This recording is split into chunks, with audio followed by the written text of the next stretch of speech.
Hello बच्चों, नमस्कार। कैसे हैं आप सब लोग? उम्मीद है शानदार, जिंदाबाद, जबरदस्त होंगे। बच्चों, आज मैं आपको एसएससी जीडी 2026 के बारे में बताने आया हूं। हालांकि अभी एसएससी जीडी 2025 का एग्जाम चल रहा है, 4 फरवरी से 25 फरवरी के बीच तक चलेंगे, आप सबको मालूम है। और आज मैं 15 फरवरी को वीडियो बना रहा हूं उसी के दौरान, क्योंकि कुछ बच्चे तो ऐसे भी थोड़े से परेशान हो जाते हैं कि सर मेरा एग्जाम अच्छा नहीं हुआ तो मुझे क्या करना चाहिए, या मेरा तो इस बार नहीं हो पाएगा। तो उस तरह के भी बच्चे होंगे। कुछ ऐसे बच्चे हैं कि सर हमारी एज पहली बार हो रही है। अधिकतर जो मैं ये वीडियो बना रहा हूँ, मैं उन बच्चों के लिए बना रहा हूँ जो एकदम फ्रेशर हैं, पहली बार तैयारी के इस युग में आए हैं।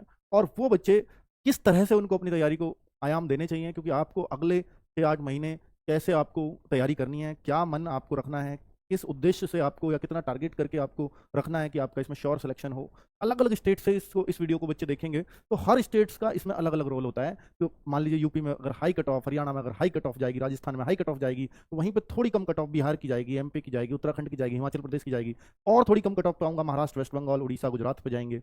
और कम कट ऑफ पे जाऊँगा तो नॉर्थ ईस्ट के स्टेट्स हो गए, सेवन सिस्टर्स। और अगर मैं देखूँ तो साउथ इंडियन स्टेट्स हैं, तो ये काफ़ी कम कट ऑफ पे रहते हैं। ठीक है, तो ये मैंने आपको एक ओवरव्यू दिया है कि कट ऑफ जो है हाई फाई कहाँ रहती हैं, और ये स्टेट वाइज कट ऑफ लगती हैं। अभी मैं झारखंड को भी देखूंगा तो झारखंड को भी मैं काफी कम कट ऑफ में रखता हूं, जैसे वेस्ट बंगाल और महाराष्ट्र जैसी कट ऑफ में रखता हूं। ठीक है, तो झारखंड वाले बच्चों के लिए भी एक बहुत अच्छा अवसर है इस वैकेंसी में अपना कदम रखने का। हालांकि यूपी, राजस्थान और हरियाणा वाले बच्चों को मुश्किल होता है सिलेक्शन में इसमें, क्योंकि ये कारण है उस बात का कि भाई यहाँ पर जो कट ऑफ है वो काफी हाई फाई जाती है। और ऐसा नहीं है कि वो हाई फाई नंबर नहीं लाए जा सकते, वो बहुत आसानी से लाए जा सकते हैं। आप ही लोगों के बीच से बच्चे लेकर के भी आते हैं।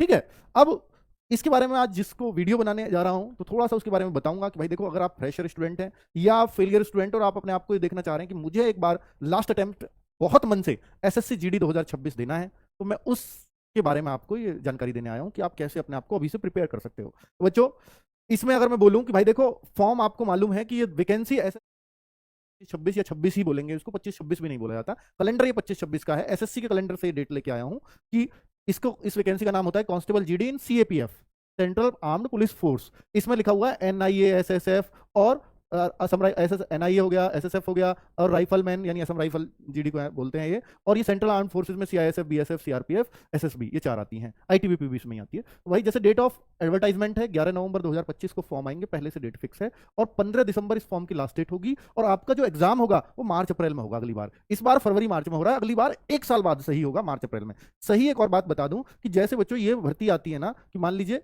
नवंबर में आती है और मार्च अप्रैल में इसका एग्जाम होता है, तो सबसे अच्छी बात यह है कि आपकी जुलाई अगस्त तक ज्वाइनिंग भी हो जाएगी।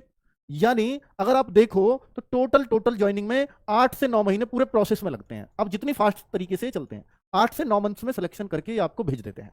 ठीक है, अब मैं आपको दिखाता हूं कि ये कितनी वैकेंसीज आती हैं, हजारों पद क्यों आएंगे। तो आप एक बार ध्यान दीजिए कि देखिए, जब 2021 में ये वैकेंसी आई तो 25,271 पद आए, और ये हर साल आ रहे हैं। आप देख रहे होंगे 21 में, 23 में, तो 21 में ये लास्ट में आया, तो 23 में शुरू में ही आ गया, तो 22 जो बीच जिसमें जिस साल नहीं आई तो बहुत ज्यादा फील नहीं हुआ बच्चों को, तो इसको लगातार ही माना गया क्योंकि 13-14 महीने का ही फर्क था। तो 25,271 21 में आई, फिर 23 में आई 50,187, फिर ये मार्च में आई 46,617, जनवरी में आई 39,481, और अब जो है ये दिसंबर जनवरी में आई। और ये भी यहाँ गलत लिखा हुआ है कि मार्च अप्रैल 2026 में, ये सॉरी, ये एग्जाम डेट लिखी हुई है, ये सब एग्जाम डेट लिखी हुई है। भर्ती तो अगस्त में आई थी। ठीक है, तो ये एग्जाम डेट है, इस बार मार्च अप्रैल में होगा एग्जाम डेट, क्योंकि डेट ऑफ एडवर्टाइजमेंट होता है तो ज्यादा अच्छा रहता। पर ये लगातार इन्हीं सालों में ऐसे वैकेंसीज आती रही हैं। तो यहाँ आप देख रहे हो कि भाई देखो, ये ज्यादातर जो वैकेंसी होती है, अभी इसमें हो सकता है ये प्लस हो वैकेंसी। अभी इसका मतलब जब फाइनल रिजल्ट से जस्ट पहले भी ऐसा होता है, या ये जो एग्जाम का रिजल्ट है इससे जस्ट पहले भी ये वैकेंसीज बढ़ जाती हैं, बढ़ सकती हैं। तो ये भी 39 से 50 के आसपास पहुंच जाए, तो आप फिर ये देखोगे कि करीब करीब ये 45-50 हजार के आसपास ये वैकेंसीज आती रही हैं। उससे पहले और भी ज्यादा आती थी, पर ये पहले रेगुलराइज नहीं थी, हर साल नहीं आती थी। पर जब से हर साल आती है तो एक लिमिटेड सा नंबर फिक्स हो गया, जिसको आप 40-50 के बीच कह सकते हो। तो यहाँ भी आप कितना मान सकते हो कि एसएससी जीडी में 40-50 हजार वैकेंसी आएंगी। और बहुत ज्यादा खुश होने की इसलिए जरूरत नहीं है, क्योंकि ये जो वैकेंसीज है ना, ये स्टेट वाइज होती हैं। हो सकता है यूपी के हिस्से में 40-50 हजार में जनसंख्या के हिसाब से 4,000 वैकेंसी आ जाए, ऐसे फिर राजस्थान में कुछ वैकेंसीज आ जाएं, ऐसे फिर एमपी में स्टेट की जनसंख्या के हिसाब से। हालांकि जिस हिसाब से जनसंख्या है उससे कोई मतलब नहीं है इन वैकेंसीज के बटने का। इस वैकेंसीज के बटने का मतलब उससे है कि हमारे पास जो फोर्सेज हैं वो राज्य के हिसाब से कहां से कितनी कम पड़ रही है, ताकि उस राज्य को टैकल कर सकें। तो ये ऐसा कतई नहीं होता कि इस राज्य की जनसंख्या के हिसाब से हमें वो निकालनी है वैकेंसी। पर हमें बांग्लादेश में डेप्यूट करनी है, मान लीजिए चुनावों में ड्यूटी लगानी है इस फोर्स की, सीआरपीएफ की मान लो, तो सीआरपीएफ बहुत ज्यादा चाहिए जो बंगाली बोलती हो। और बंगाली कौन बोलेगी? जो बंगाल के लोग होंगे। तो फिर वहां पर पता लगता है कि बंगाल के लोगों को और भर्ती करने की जरूरत है, तो फिर वहां बंगाल में वैकेंसी ज्यादा क्रिएट हो जाएंगी। तो ये इस तरीके से स्टेट वाइज वैकेंसीज क्रिएट होती होंगी। ऐसा नहीं है कि जैसी जनसंख्या वैसी वैकेंसी। ठीक है, तो ऐसा आप इसमें क्लेम भी नहीं कर सकते। इसमें तीन स्टेप होते हैं। सबसे पहले एग्जाम होता है, फिर फिजिकल होता है, और फिर आपका डीएमई लिखा है, डिटेल्ड मेडिकल एग्जामिनेशन, यानी फिर आपका मेडिकल होता है। तो 3 स्टेप्स में भर्ती क्लियर हो जाती है। और भाई सबसे जो मेन रोल है ना, ये तो सिर्फ इसमें फिजिकल में कुछ नहीं होता, रनिंग होती है बस। और ये जो है ना, इसमें सिर्फ एग्जाम होता है, और ये जो एग्जाम है यही सब कुछ है। मेडिकल में अधिकतर बच्चे पास हो जाएंगे, फिजिकल में अधिकतर बच्चे पास हो जाएंगे जो रनिंग की प्रैक्टिस कर रहा है। ये जो है, ये है वो असली चीज, एग्जाम, कि आप इसकी कितनी अच्छी तैयारी करते हैं। इसमें क्वालिफिकेशन सिर्फ 10th पास होती है, सिर्फ 10th पास। 10th अगर आप पास हैं और आप 18 साल के हो गए हैं, तो आप ये फॉर्म भर पाएंगे। कब तक भर सकते हैं 18 साल से, मैं अभी वो भी बताऊंगा। जो पे स्केल होता है इनका, जो एनसीबी को अगर छोड़ दें, एनसीबी सिपॉय इन एनसीबी, ये कभी कभी आती है, अभी पिछले 2 बार से तो नहीं आई है एनसीबी की वैकेंसी। ये नार्कोटिक्स विभाग होता है, सबसे छोटा पद होता है सिपॉय इन एनसीबी, जो सबसे लोएस्ट पे ग्रेड पे होता है, लेवल 1। गवर्नमेंट में, सेंट्रल गवर्नमेंट में जो जॉब बनाई गई है वो लेवल के हिसाब से बनाई गई है, लेवल 1, लेवल 2, लेवल 3, जिसका जैसा लेवल वो उतनी बड़ी जॉब। ठीक है, अभी जैसे ये बाकी को एनसीबी के अलावा मैं एसएसजीडी में बाकी पोस्ट की बात करूं, सीआईएसएफ, सीआरपीएफ, बीएसएफ, वो सब लेवल 3 में आती हैं, लेवल 3। ठीक है, अदर पोस्ट, यानी एनसीबी के अलावा सारी पोस्ट लेवल 3 में आएंगे, और उनकी सैलरी भी ज्यादा बनेगी। मैं वो सैलरी भी बताऊंगा, हर पोस्ट में कितनी कितनी सैलरी करीब बन जाती है। एज अगर आप देखेंगे तो एज जो बनेगी बच्चों, वो मतलब यहां पर तो ये पिछला वाला नोटिफिकेशन है, तो इसको काट के मैं आपको बिल्कुल फिक्स एज लिख रहा हूं कि जो एसएससी जीडी के बच्चे हैं और 1/1/2026 को जिनकी एज 18 से 23 साल, 23 ईयर्स हो रही होगी, ये जनरल ईडब्ल्यूएस कैटेगरी। अगर ओबीसी हो तो 18 से 26 ईयर्स, और अगर एससी एसटी हो तो 18 से 28 ईयर्स के बीच जिन बच्चों की एज हो रही होगी, वो इसमें फॉर्म भर पाएंगे। अब ये 18 साल, अब आप देखो कि जिस बच्चे का 1/1/2007 को भी जन्म हुआ है, वो भी इस फॉर्म को भर पाएगा। जबकि आप 2007 वाले को आज देखोगे, 2007 नहीं, 8 वाला भी आ जाएगा, 7 वाले तो सभी भर देंगे। लेकिन 2008 में वो बच्चा फॉर्म भर पाएगा जिसकी 1 जनवरी डेट ऑफ बर्थ है। 1 जनवरी के बाद कोई पैदा हुआ नहीं भर पाएगा। 2008 में सिर्फ 1 दिन वाला जिसकी 1 जनवरी को है। लेकिन 2007, 2006 ये तो सारे बच्चे फॉर्म भर पाएंगे। ठीक है, तो ये 1/1/2008 से 1/1/2026 तक पूरे 18 साल हो जाते हैं। जैसे ही 2/1 किया तो 17 साल 11 महीने 29 दिन आ जाएगा, तो फिर आप फॉर्म नहीं भर पाओगे। ठीक है, तो समझ में आ गया, एकदम क्लियर हो गया कि 1/1/2008 वाला भर पाएगा, तो इसका मतलब 2007 वाले सारे। हाँ, ठीक है, तो ये फॉर्म जब आएंगे, जब आपके 18 हो या ना हो, पर 1/1/2026 को अगर आपके 18 हो रही होगी, तो ये फॉर्म आपका फिलअप हो जाएगा। क्लियर बच्चों, ये सारा मैंने बहुत आसानी से आपको आसान वे में समझा दिया है। एग्जाम जिसको सबसे ज्यादा बच्चा सीरियस लेता है, वो ये एग्जाम है। और यही वो चीज है कि भाई साहब, अगर ये तुमने क्लियर कर लिया और इस पे तुम्हारी पकड़ है, तो सिलेक्शन आपका कोई रोक नहीं सकता, क्योंकि रनिंग को और मेडिकल को तो ना के बराबर माना जाता है। असली चीज यही है, ठीक है ना। क्योंकि सबसे ज्यादा अगर कोई बच्चा बाहर करने का तरीका है इनके पास, तो वो एग्जाम है। सोचो कि 50 लाख फॉर्म आएंगे, कितने, 50 लाख। और जब वो एग्जाम में पास करते हैं ना, तो पता लगता है कि भाई जो एग्जाम में पास करेंगे, वो आपकी वैकेंसीज का 10 से 12 गुना पास करते हैं। और 10 से 12 गुना मान लीजिए 50,000 वैकेंसी भी मैं मान लूं, 50,000, और 50,000 में 10 गुना बच्चे पास किए, 10 गुना नहीं करते आजकल, 8 साढ़े 8 गुना ही करते हैं। मान लीजिए फिर भी मैं मान लेता हूं 5 लाख बच्चे पास हुए, तो आप देखो ना 45 लाख बच्चा कहां फेल हुआ, 45 लाख बच्चा यहां फेल हुआ। तो यही है वो कंपटीशन कि आपको पहले क्रीम में आना होगा। और फिर मान लो इन 5 लाख में से पता चलता है कि फिजिकल मार दिया 1 लाख ने, अब बाकी के, अब वैकेंसी है 50,000, तो बाकी 50,000 कहां से फेल करेंगे फिर ये, फिर इसमें से फिर जो जिनके और अच्छे मार्क्स होंगे, फिर दोबारा इसी एग्जाम पे कट ऑफ लगेगी। यानी इन 5 लाख में से फिजिकल लगवाएंगे, 1 लाख बच्चा मेडिकल फिजिकल सब फिट हो गया, मेडिकल फिजिकल अब साथ साथ होंगे। ठीक है, एग्जाम कराते ही पास हुए बच्चे फिजिकल के लिए उन सबका मेडिकल कराएंगे, पिछली बार से रूल बन गया है। तो फिर मान लीजिए 1 लाख बच्चे हो गए, तो 1 लाख बच्चों में से 50 कैसे लें, फिर एग्जाम पे कट ऑफ, क्योंकि मेडिकल फिजिकल सब क्वालिफाइंग है। यही वो चीज है जहां से इस बार बार इस कट ऑफ को बढ़ाते रहते हैं। तो जिसके इसमें ज्यादा मार्क्स होंगे वो सिलेक्शन ले जाता है।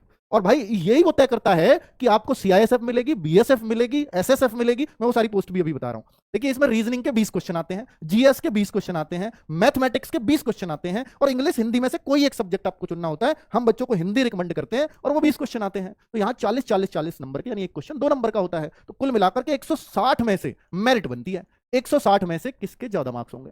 और बच्चों पिछली बार बता दूं, जो पहला रैंक 1 बना था ना, उसके 160 में से 171 मार्क्स आए थे। रैंक 1 जो बच्चा बना, उसके 160 में से 171। सर ये कैसे पॉसिबल है? ये पॉसिबल है, शाहरुख खान नाम था उस लड़के का, और भाई वो आरडब्ल्यू का स्टूडेंट रहा, आपको खुशी होगी। और एक आलोक राठिया, मैं उसका भी जिक्र करूंगा, तो वो 2 रैंक 2 रहा था। तो 160 में से 171, क्या इस बच्चे ने सारे के सारे क्वेश्चन सही किए होंगे? तब भी 160 में से 160 बनते हैं? नहीं, इसने सारे भी सही नहीं किए, तब भी इसके 171 हो गए थे। इसका एक प्रश्न छूटा था, एक गलत भी हुआ था। तो सोचो ना इसके नंबर कितने बनेंगे। तो इसका मतलब है इसके 157.75 नंबर बने होंगे, जिस हिसाब से यहाँ पे कैलकुलेशंस हैं। तो उतने नंबर बने, तो फिर 171 कैसे बने? एक तो नॉर्मलाइजेशन के साथ मेरिट लगती है कि भाई आपको इसको 7-8 नंबर का नॉर्मलाइजेशन मिल गया, या जितने का भी मिला 6-7 का, और इसको फिर एनसीसी के भी मार्क्स मिल गए। एनसीसी के नंबर होते हैं सी सर्टिफिकेट के 160 का 5%, 16 पंजे 8 नंबर एनसीसी के भी मिल सकते हैं। तो इस वजह से नंबर इस बच्चे के इतने बन गए। पर एक बच्चा था जिसने पूरे 80 में से 80 सही किए, उसके 160 में से 160 आए, मतलब वो करके आया। अब लेकिन उसको नॉर्मलाइजेशन मिला 7 नंबर का, 160 में से 167, जिसका नाम था आलोक राठी, रैंक 2 रहा। इसका इसका 160 में से 167 रहा, ये रैंक 2 रहा, क्योंकि 7 नंबर इसको नॉर्मलाइज, लेकिन इसके पास एनसीसी के मार्क्स नहीं थे, ये बच्चा एनसीसी में ज्यादा ले गया इससे। ठीक है, तो ये ऐसे भी होता है इसमें, तो ऐसे ऐसे भी बच्चे होते हैं। और मैं कह रहा हूं 160 में से 160 प्लस नॉर्मलाइज होकर 100 से ज्यादा बच्चे थे, 100 से ज्यादा, दोनों से तो अभी मिलवाऊंगा आपको, 100 से ज्यादा बच्चे थे। तो सोचो जिनकी रैंक 100 तक आई होगी वो तो 160 से ज्यादा ही रहे होंगे सब, है ना। तो भाई साहब ये कंडीशन रहती है इसमें। तो सर ये इतने इतने नंबर आते हैं, हाँ आते हैं इसमें। अब मैं आपको बताऊं, क्योंकि भाई देखो सबको पता है कि यार बेस्ट प्लेटफॉर्म एसएससी जीडी में कौन सा है, सबको मालूम है कि रोजगार बैंक से पढ़ना है, हर कोई बच्चा यहां से पढ़ रहा होता है। तो जब एक ही प्लेटफॉर्म है जहां से सबसे ज्यादा बच्चे पढ़ते हैं तो फिर आ सकते हैं भाई नंबर, जाहिर सी बात है कि जब अब एक ही जगह से शिक्षा ले रहे हैं, सबको क्वालिटी वाली शिक्षा मिल रही है, फिर वो अच्छा ही स्कोर करते हैं, अच्छे बच्चे वहां पर। ठीक है, जो मेहनती बच्चा है। अब बच्चों एक स्टेप हो गया एग्जाम, दूसरा स्टेप हो गया फिजिकल, 5 किलोमीटर 24 मिनट में भागना है। ठीक है, फीमेल को 1600 मीटर 8.5 मिनट में भागना होता है। लद्दाख रीजन को थोड़ा छूट होती है, लद्दाख वालों को ये होता है 1600 मीटर 7 मिनट में लड़कों को और 5 मिनट में 800 लड़कियों को। ठीक है, वहां ऑक्सीजन की थोड़ी कमी होती है, उस हिसाब से ये छूट दी रखती है। बाकी सब जगह यही लड़कों और लड़कियों का फिजिकल है, हर जगह का। ठीक है, हाइट भी नपती है इसमें, लड़कों की हाइट 170 सेंटीमीटर, जो करीब करीब आप देखोगे तो 5 फीट 7 इंच के आसपास बनता है, और लड़कियों की हाइट 157 सेंटीमीटर, अगर इसको इंच में भी नापने लगो तो 5 फीट और 2 इंच के आसपास ये बनती है। ठीक है, तो और बाकी अलग अलग जैसे एसटी के लड़के या लड़कियां उनको छूट होती है, ये मेल को ये फीमेल को। ठीक है, और बाकी जो शेड्यूल ट्राइब के हैं नॉर्थ ईस्टर्न, उनको और ज्यादा छूट होती है, लद्दाख रीजन को और ज्यादा छूट होती है, तो वो सब यहाँ लिखा हुआ है। ठीक है बच्चों, सबकी अलग अलग कंडीशंस होती है। बाकी नॉर्मल एरिया में 170 सेंटीमीटर लड़का और 157 सेंटीमीटर लड़की की हाइट। अब बच्चों यहां पर मैं अगर आपसे बोलूं कि यहाँ 80 जो सेंटीमीटर जो चेस्ट यानी हाइट के बाद क्या हो गया, लड़कों की चेस्ट नपती, लड़कियों का वेट नपता है, लड़कों की चेस्ट लड़कियों का वेट। तो जो लड़कों की चेस्ट है वो 80 सेंटीमीटर अनएक्सपेंडेड, यानी वो जो अनएक्सपेंडेड इसमें जैसे भी लिखा है मैं आपको बता देता हूं कि जैसे 80 प्लस 85, यानी बिना फुलाए जो नॉर्मल 80, ऐसे सांस भर लो तो 85, जैसे आप सांस भरते हो तो ये फूल जाती है चेस्ट आपकी, तो वो 5 सेंटीमीटर का फुलाव भी होना चाहिए, है ना। तो ऐसे फूल के फिर वो ज्यादा बैठनी चाहिए। तो और अलग अलग रीजन की भी, एसटी वालों को 76 सेंटीमीटर बिना फुलाए, 5 का फुलाव। ऐसे ही यहाँ लड़कियों का कोई चेस्ट नहीं नपती, लड़कियों का उनकी हाइट के अकॉर्डिंग वेट देखा जाता है। अब किसकी हाइट ज्यादा है तो उसको वेट थोड़ा सा ज्यादा भी चलेगा, जिसकी कम है उसका वेट कम चलेगा। ये कहां से चार्ट मिलता है किसकी कितनी चलेगी, मेरी हाइट कितनी है, मैं उस हिसाब से देखना चाहूँ तो गूगल पे आपको चार्ट मिल जाता है स्टैंडर्ड हाइट के साथ स्टैंडर्ड वेट। ठीक है, तो वही यहाँ उससे 5 किलो अप और डाउन, जैसे मान लीजिए किसी की हाइट बैठी 158 सेंटीमीटर और इस पे वेट लिखा हुआ है कि भाई आपको कम से कम 52 किलो वजन होना चाहिए, तो इसमें +5 भी चल जाएगा, -5 भी चल जाएगा, पर इससे ज्यादा नहीं चलेगा। ठीक है, आप मान लीजिए 40 किलो की है तो आपको बाहर भी कर देंगे। ठीक है, तो ये होता है कंडीशन। अब अगली बात कि इसमें कौन कौन सी पोस्ट होती हैं। इसमें जो पोस्ट होती है वो बीएसएफ होती है, जो बॉर्डर, भाई देखो इस फॉर्म को जो भरता है ना वो देशभक्ति की भावनाएं उसके अंदर होती हैं। तो जाहिर सी बात, आप आर्मी में अग्निवीर हो गया, अग्निवीर वाले बच्चे जो आर्मी का सपना देखते थे वो सारे बच्चे किस तरफ शिफ्ट हुए, एसएससी जीडी की तरफ। आप हाई कट ऑफ किस लिए भी देखते हो, उसका कारण ये भी है कि आर्मी में जो बच्चा जाता था अब वो नहीं जा रहा, अब वो एसएससी जीडी की तरफ हो गया, क्योंकि उसको भी फ्यूचर सेफ चाहिए। अब अग्निवीर में बच्चों में ये मैसेज गया भाई 4 साल में तो उसको घर ही आना है, हालांकि वहां भी 25% बच्चे परमानेंट होते हैं, पर उस रिस्क को कोई नहीं चाहता, तो सारा बच्चा इस तरफ आ गया। तो आप देखते हैं कि बीएसएफ में CISF, CRPF, SSB, ITBP, Assam rifle, NCB, ये कभी कभी आती है वैकेंसी, और एसएसएफ, ये वो वैकेंसी है जो हर बार आती है। ठीक है, अब आप इसमें देखते हैं तो सैलरी सर कितनी बनती है, वर्दी कैसी होती है, तो मैं ये सब आपको दिखाने वाला हूं। सबसे बेहतरीन जो जॉब है चाहे लड़कों के लिए चाहे लड़कियों के लिए, अगर इसके अंदर माना जाता है किसी को, तो वो एसएसएफ जो सबसे नीचे लिखी हुई है। सर इसमें क्या बेहतरीन है ऐसा, मान लो कोई ये कहता है कि भाई मैं जो तैयारी करूंगा, मैं अपनी आगे की भी तैयारी, बस मैं अभी पहले एक जॉब ले लूं और फिर मैं आगे की बेहतरीन तैयारी करना चाहता हूं अपनी, और मुझे वर्दी का भी थोड़ा शौक है, मैं नहीं भी कर पाऊं तो मैं वर्दी वाली नौकरी जिंदगी भर। कैसे, इसमें सैटरडे और संडे आपका परमानेंट ऑफ किसी भी नौकरी में नहीं मिलेगा, इसमें मिलेगा। और सैटरडे संडे के अलावा मान लीजिए मंडे टू फ्राइडे जो बचा, इसमें मात्र 6 घंटे नौकरी, मात्र 6 घंटे नौकरी। भाई बताओ इससे आसान जॉब कौन सी होगी। पर इसको भी नहीं लेते कुछ बच्चे कि मुझे देश सेवा का शौक है, तो यहां पर आप बिल्डिंग की सेवा कर रहे हो, बिल्डिंग की रक्षा कर रहे हो, जो भारत सरकार की देश सेवा वो भी है नो डाउट, पर यहां पर आप जो भारत सरकार की पुरानी बिल्डिंग है, नई पे भी नहीं लगाते आपको, तो पुरानी बिल्डिंग्स हैं उनकी सिक्योरिटी में आप लोगों को रखा जाता है। ठीक है, और ये 6 घंटे की नौकरी है। तो भाई साहब ये सबसे अच्छी मानी गई है लड़कों के लिए, लड़कियों के लिए आराम बहुत है, आजकल भारत में आराम पसंद है, इस वजह से लोग इसे चुनते हैं, और आगे की तैयारी हो जाती है, कुछ समय बहुत है। और बाकियों में भाई परमानेंट नौकरी, पर देखो देश सेवा आगे बढ़ के आपको बाकी नौकरीज में मिलती है, और आपको जो इसमें कंफर्ट है वो थोड़ा सा यहाँ पे कम करना पड़ता है, मतलब यहाँ उतना आराम नहीं है, ट्रेनिंग भी बहुत हार्ड, एसएसएफ की ट्रेनिंग भी 3 महीने 4 महीने की होगी। ठीक है, चलिए हमें एसएसएफ की सर वर्दी नहीं होती क्या, मैं दिखाता हूं। देखो ये आलोक राठी है जिसका मैं जिक्र कर रहा था, ऐसी होती भाई, 2 भाई और भी हैं, देखो साक्षात आपके सामने, आ जाओ भाई दोनों। ये दोनों भाई अभी जो भर्ती हुई है ना, इनको वर्दी मिल गई है। एसएससी जीडी, इधर इधर हो जाओ, एक के तो एग्जाम चल रहे हैं, उससे पहले वाले को ही मिल गई भर्ती वर्दी। आपका नाम हो गया मनीष कुमार। एसएससी जीडी 2024 वाले हैं भाई, एसएससी जीडी 2024 वाले ये भाई हैं, दोनों दोस्त हैं भाई। एमपी से, एमपी के कहाँ से? शाहजहापुर। और आप यूपी में बिजनौर से, ठीक है। तो ये दोनों भैया ये इत्तेफाक से ही आए थे, आज ये वीडियो शेड्यूल करा दी, ये जा रहे थे तो मैंने कहा भाई रुक जाओ, जो वीडियो है तो दिखाई देता हूँ बच्चों को। वर्दी से थोड़ा सा बच्चों में जुनून दौड़ जाता है। तो ऐसा आपको याद हो तो 2019 में मैंने 2 बच्चों को दिखाया था, याद कभी देखी वो वीडियो? नहीं देखी? वो नहीं देखी होगी, देखिए उसमें दिखा दो जब सबसे पहले एसएसएफ की भर्ती है, वो यूपी पुलिस छोड़ के आया वो बच्चा और एसएसएफ में लगा था। अब सोचो यूपी पुलिस को भी प्रीफर नहीं करते इसके सामने, है ना। तो ये भाई है, तो ये एसएसएफ पाके घर वाले कितने खुश हैं भाई बताओ? एक बहुत खुश है। तो अब मुझे बताओ कि आपने एसएसएफ एक तो इसलिए चुने कि भाई सबसे अच्छी नौकरी है, क्या आपका आगे की तैयारी कम है इसलिए एसएसएफ चुनी? किस चीज की तैयारी करोगे आप आगे? एसएससी सीजीएल की सोच रहे हो? आप एमपी के स्टेट लेवल पे भी जाओ सोचोगे? अच्छा, जैसे एमपी में आप दूर के हो और दिल्ली में ही नौकरी करनी पड़ेगी आपको, क्योंकि ऑल टाइम दिल्ली में ही है, आप रिटायरमेंट तक दिल्ली में रहेंगे। तो आपको एमपी में मतलब पास का हो तो अप डाउन कर लो, फ्राइडे को दो, मंडे टू फ्राइडे, कोई दिक्कत नहीं है। लेकिन आपको 2 ही दिन मिलेंगे, 2 दिन तो आपके सफर में निकल जाएंगे, फिर कैसे करोगे? 30 दिन की ईएल होती है, छुट्टियां वो भी है साल में, आप पे 8 दिन की ईएल है। और यहाँ ड्यूटी एडजस्टमेंट हो जाता है, जैसे आपने मुझे बाद में पहले बताया था। तो ड्यूटी एडजस्टमेंट कैसे होता है? जैसे मान लीजिए कि यार आप ना सैटरडे संडे की अपनी जो जॉब है, भाई मैं तुम जो ना सैटरडे संडे के अलावा तुम 2 दिन किसी और दिन भी छुट्टी कर लो, मैं आपकी ड्यूटी कर लूंगा, मैं आपकी ड्यूटी कर लूंगा, तो 2 मेरे वो और 2 वो, 4 दिन के मैं घर चला जाऊंगा। तो ऐसे महीने में भी एडजस्ट कर लेते होगे आप, महीने में एक बार ऐसे कर लो। और ये कोई लिखित में रूल नहीं है, पर ये आपसी एडजस्टमेंट हो जाता है जब वहाँ नौकरी करते हैं। हाँ, अच्छा, मतलब ये 7 दिन लगातार ड्यूटी, वही मैं कह रहा हूँ कि आपने अपने सैटरडे संडे ड्यूटी करी, फिर आपको अगले हफ्ते 4 दिन की छुट्टी लेकर घर चले जाओ, ऐसा कर लेते हो। 6 भी कर लेते हैं कभी कभी ऐसे ही इकट्ठी, कि वो 4 अगले अगले हफ्ते भी पूरे हफ्ते कर दिया आपने। पर ऐसा करना नहीं चाहिए, मतलब वो रूल में नहीं है ना। पर ठीक है, एडजस्टमेंट हो रहा है तो अच्छी बात है। तो भाई ऐसी बातें बताया करो मत वैसे, है ना, क्योंकि आपको दिक्कत हो सकती है। तो ज़्यादा सीक्रेट, क्योंकि अभी इनको ट्रेनिंग नहीं मिली है, जस्ट ये अभी अभी गए हैं। ट्रेनिंग जब ले लेंगे तो ये भी पता लगेगा इनको कि क्या हमें बोलना है क्या नहीं बोलना है, तो वो भी एक रहता है। चलिए बढ़िया, बहुत बहुत मतलब आभार आप लोगों का कि आप उस दिन वीडियो में आ गए जिस दिन मैं वीडियो शेड्यूल करा रखी थी, और आपको इत्तेफाक से आ जाके। तो आप सम्मान समारोह में नहीं आए थे? आप आए थे? आपको दोबारा मिलने की इच्छा हो गई फिर? अच्छा, चलो ठीक है। देखो यहाँ एसएसएफ यहाँ लिखा रहता है, आपको दिख रहा हो कैमरे में, तो एसएसएफ इससे पहचानते हैं। सीआईएसएफ वाले को यहाँ सीआईएसएफ मिलेगा। अच्छा, कैप दो दिखाओ, आपकी कैप रखी हुई है? अच्छा, कैप रखी हुई है, कैप भी पुलिस वालों की तरह आपको एकदम पुलिस वाली वर्दी लग रही होगी, तो पुलिस वाले नहीं है इस बात से पहचानोगे आप बस, ठीक है, और कोई पहचान नहीं है। चलो ठीक है भाई, ओके ओके। तो यही वर्दी सेम आपको यहाँ दिख रही होगी, ठीक है। एसएसएफ का बंदा इस तरह से लगता है, भाई ने टोपी नहीं लगाई, टोपी नॉर्मल वाली, और भाई सब इंस्पेक्टर वाली वी शेप वाली टोपी मिलती है ना, जिसको पी कैप बोलते हैं शायद, तो वो वाली मिलती है तो भाई भी लगाता है ना। पर वो मिलती है एसआई लेवल पर जाके 2 स्टार होते हैं, तो कांस्टेबल की तो वो वाली मिलती है जिसको यूं कर लेते हैं थोड़ा सा, वो नहीं लगा रखे भाई की मांग बिगड़ जाएगी।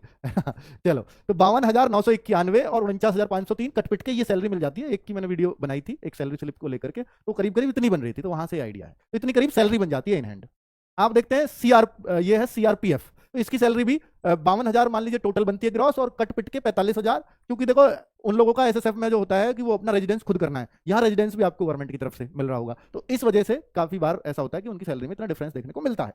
ठीक है, यहाँ आप देखते हैं एसएसबी में, तो एसएसबी में ये जो सबसे सिक्योर्ड सेफ फोर्स मानी जाती है, वैसे तो ये बिल्कुल आर्मी जैसी ही है, पर सिक्योर्ड सेफ एकदम सेफ फोर्स क्यों है? क्योंकि बांग्लादेश बॉर्डर, यानी बांग्लादेश पे तो बीएसएफ ही रहती है, नेपाल बॉर्डर और भूटान बॉर्डर, जहां बहुत आसान है जाना आना, उन दोनों बॉर्डर पे कभी आपने लड़ाई सुनी है? नेपाल बॉर्डर पे लड़ाई छिड़ गई जी, या भूटान बॉर्डर पे लड़ाई छिड़ गई, सबसे कम रिस्क इसी बॉर्डर पे होता है। इसलिए एसएसबी को भी बहुत बार चुनते हैं लोग, भाई एक वर्दी वाला रॉब भी रहेगा, और भाई आरामदायक नौकरी भी है, और उतना कोई टेंशन भी नहीं है कि गोली चलानी है दिन रात, तो इस वजह से भी लोग एसएसबी को चुनते हैं। तो अच्छा, इससे पहले ये सीआईएसएफ, ओ भाई ये फुल फॉर्म गलत है, इसको सीआईएसएफ की वर्दी, सॉरी ये सीआरपीएफ नहीं है, सीआईएसएफ है, ये सीआईएसएफ है। और ये आपको दिख रही है ना, सीआईएसएफ की जो नौकरी होती है वो कहां पर होती है? ये होती है आपके मेट्रो स्टेशन पे, या मैं आपको बताऊं सेंट्रल इंडस्ट्रियल सिक्योरिटी फोर्स है। तो बाहर सेंट्रल मतलब भारत सरकार की जो इंडस्ट्रीज हैं, वो एयरपोर्ट हो सकता है, वो मेट्रो जैसी इंडस्ट्री हो सकती है, या और कोई इंडस्ट्री हो सकती है, ऑयल वगैरह की, है ना, जो गवर्नमेंट के अंडर है, तो उन सब पे जो सिक्योरिटी रहती है, और बहुत टाइट सिक्योरिटी मानी जाती है सीआईएसएफ की। गवर्नमेंट की ऑफिस बिल्डिंग है, ए और बी ग्रेड की जो बिल्डिंग है उनको सीआईएसएफ सिक्योर करेगी, और जो सी डी एफ ग्रेड की यानी जो जर्जर हुई पड़ी है बिल्डिंग, उनको एसएसएफ सिक्योर करेगी।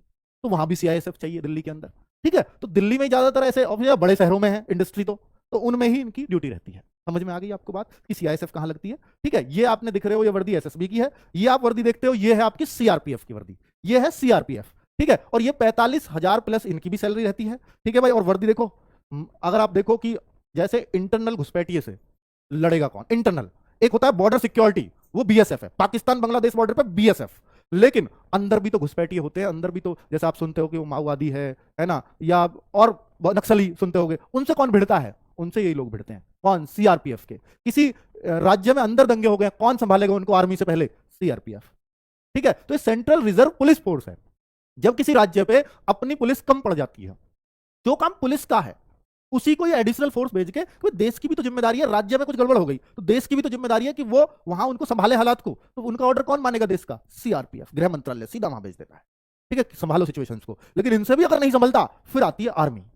आर्मी को एक ही चीज दिखाई सुनाई देती, भाई आर्मी को क्यों खतरनाक माना जाता है पता है? आर्मी कहीं घुस गई तो क्यों माना जाता है? एक गोली एक आदमी, एक जान एक गोली। बाकी पुलिस को क्या सिखाया जाता है कि भाई पैर में गोली मारो, कि वो किसी की जान ना जाए, पैर में गोली मारो। तो इनको भी वही सिखाया जाता है, ये भी पुलिस है कि स्थिति कंट्रोल करनी है। लेकिन जब स्थिति ही काबू से बाहर हो जाए, शूट एंड साइट के ऑर्डर हो जाए, फिर कौन होगा? आर्मी। एक गोली एक जान, आर्मी का सीधा सिद्धांत। ये एक गोली बर्बाद करो एक जान के लिए। तो भाई वहां होता है कि सीधा, जब ट्रेनिंग में भी सिखाया जाता है ना उनको कि खोपड़ी में गोली मारोगे तो सीधे 5 नंबर, और बाकी नीचे शरीर में गोली मारोगे तो 3 नंबर, पैर में लगी तो 2 नंबर। तो उनको ट्रेनिंग ही ऐसी है। ठीक है, समझ में आई बात आपको? और ये रहा आईटीबीपी। आज ये अंतर बता रहा हूं थोड़ा सा आपको, उत्साहित हो जाते हैं बच्चे आर्मी के नाम पे, तो देखो वैसे ही सम्मान बरसता है। ये इंटरनल पर देश संभाला हुआ है, ये लोग भी हैं। लेकिन अगर आप देखो आईटीबीपी, इनकी भी बहुत जरूरत है कि देखो इंडियन जो तिब्बत बॉर्डर है उसकी पुलिस है ये। बाकी फिर आर्मी है, मैं बोल रहा हूं इनके पीछे सब आर्मी है, लेकिन उस बॉर्डर को सिक्योरिटी अगर देना है, इंडियन तिब्बत बॉर्डर जो चाइना है उस तरफ पूरा जो रखाना है चाइना की तरफ से, तो वो इनके रख रखाव होता है आईटीबीपी। और ये चूंकि ये सारा बॉर्डर अगर आप तिब्बत एरिया देखोगे, पहाड़ी एरिया है, जंगल वाला एरिया है, तो वहां अगर आप देखते हैं तो फिर वहां ठंड वाला एरिया है, तो इनकी सैलरीज भी काफी अच्छी होती हैं। 50,000 से लेकर के 65,000 तक इनकी सैलरीज हो जाती है। रिस्क है अलग अलग जगहों पर। ठीक है, तो ये आप इसमें देख पाते हैं आईटीबीपी के अंदर। अगर मैं बोलूं असम राइफल, तो अगर बिल्कुल आर्मी जैसा स्वैग चाहिए आपको, आर्मी जैसी वर्दी चाहिए, तो असम राइफल है वो। और ये आपका इसका एरिया मतलब एडवेंचर जॉब रहती है हमेशा। सैलरी भी इसकी, हालांकि ये नॉर्मल एरिया की मैंने दिखाई है, 70,000 तक भी चली जाती है, 65-70,000 भी चली जाती है रिस्क एरियाज में अगर इनकी रहती है तो। ठीक है, तो ये वर्दी होती है, और जो आपको बिल्कुल ऐसी लग रही होगी कि आर्मी जैसी अगर वर्दी का स्वाद लेना है तो असम राइफल।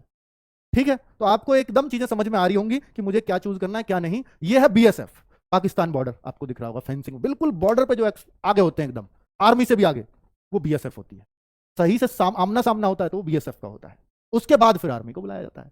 ठीक है, तो ये बीएसएफ बॉर्डर सिक्योरिटी जो करेगी वो बीएसएफ है। इनकी भी सैलरी अच्छी खासी होती है, पर यहां भी रिस्क एरिया में, बिल्कुल मान लीजिए जो पाकिस्तान बॉर्डर पे, उसकी सैलरी अलग ही लेवल की मिलेगी। नॉर्मल एरिया की हमने लिख दी है, किसी बच्चे की सैलरी स्लिप मिली, नॉर्मल एरिया में ड्यूटी चल रही तो हमने सैलरी लिख दी। बाकी ये भी 60-65 तक जाती है अलग अलग एरिया की।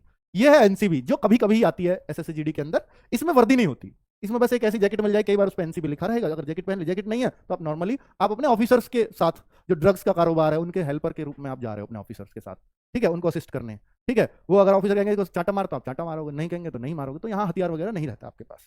चलो, तो कुल मिलाकर के ये सारी फोर्सेज के बारे में मैंने आपको बता दिया है। बस ये है कि अगर आप एसएससी जीडी की तैयारी करना चाहते हो, थोड़ा मोटिवेट होना चाहते हो, तो ये उसके लिए वीडियो था। तो अगर जो एसएससी जीडी का बच्चा एकदम फ्रेशर है, तो उसको एक आइडिया हो गया होगा कि भाई मैं जो है इस फोर्स को ज्वाइन करूंगा या नहीं करूंगा, इसके फायदे नुकसान सब बता दिया मैंने। ठीक है, तो कहां पर कौन सी जॉब किस तरह की, लड़कियों के लिए कौन सी है किस हिसाब से, वो भी मैंने आपको बता दिया। सीआईएसएफ बेस्ट है लड़कियों के लिए, एसएसएफ बेस्ट है लड़कियों के लिए। ठीक है, ये 2 जॉब। लेकिन मैं अगर आपको बोलूं कि एसएससी जीडी की नौकरी, वो लोग भी, हाँ एसएससी जीडी की जो नौकरी है कि जो फ्रेशर करना चाहते हैं तैयारी, तो भाई उनको कम से कम 6 मंथ्स की एक बेहतरीन तैयारी चाहिए होगी, 6 मंथ्स लगातार।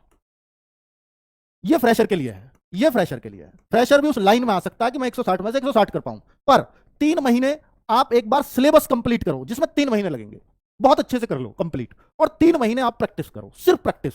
जो सीखा है उसको बराबर बार बार करना है, और ये कम से कम आपको डेली 7 से 8 आवर्स 6 महीने अगर आप करना चाहते हो। कुछ ऐसे लोग भी हैं 2 साल से 3 साल से इसकी तैयारी कर रहे हैं, नहीं हो रहा, पर वो उनमें एक ही कमी है कि वो रेगुलर कभी तैयारी नहीं कर पाए।